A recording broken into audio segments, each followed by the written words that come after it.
राज्याचे माजी गृहमंत्री अनिल देशमुख हे उपमुख्यमंत्री फडणवीस यांच्या विरोधात निवडणुकीच्या मैदानात उतरणार अशी चर्चा आहे। नागपूर दक्षिण पश्चिम मतदारसंघात आजी माजी गृहमंत्र्यांमध्ये सामना होऊ शकतो। आता यावर स्वतः अनिल देशमुख यांनी प्रतिक्रिया दिली आहे। मी कधी एकटा निर्णय घेत नाही, पक्षाकडून जे काही आदेश दिले जातात त्यावर निर्णय घेतो अशी प्रतिक्रिया अनिल देशमुख यांनी दिली। अरे बाबा, मी एकटा कधी निर्णय घेत नसतो। आमचा पक्ष जे काय असेल ते ठरवेल आणि तसा आदेश देईल जो काय असेल ते। तुमची वैयक्तिक इच्छा आहे का पक्षाने आदेश दिला तर लढण्याची?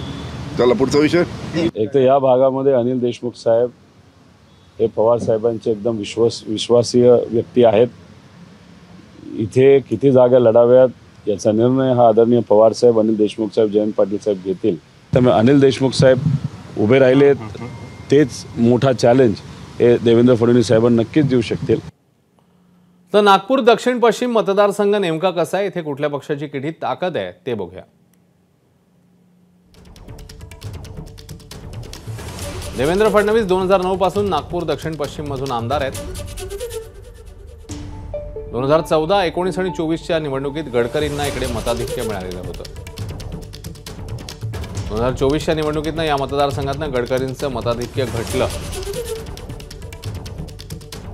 दक्षिण पश्चिम नागपूरमधून फडणवीसांचं मताधिक्य कमी झालं। या मतदारसंघात काँग्रेसचं संघटन आहे, पण राष्ट्रवादी पवार पक्षाचं संघटन नगण्य आहे। मवियाच्या जागा वाटपात हे जागा राष्ट्रवादी पवार पक्षाला सुटणार का, हा खरा प्रश्न आहे। या मतदारसंघात कुणबी मतदार मोठ्या प्रमाणात आहेत। देशमुख देखील कुणबी आहेत। फडणवीसांना तगडं आव्हान दिलं तर मतदारसंघातच घेरणं शक्य होईल। एबीपी माझा, उघडा डोळे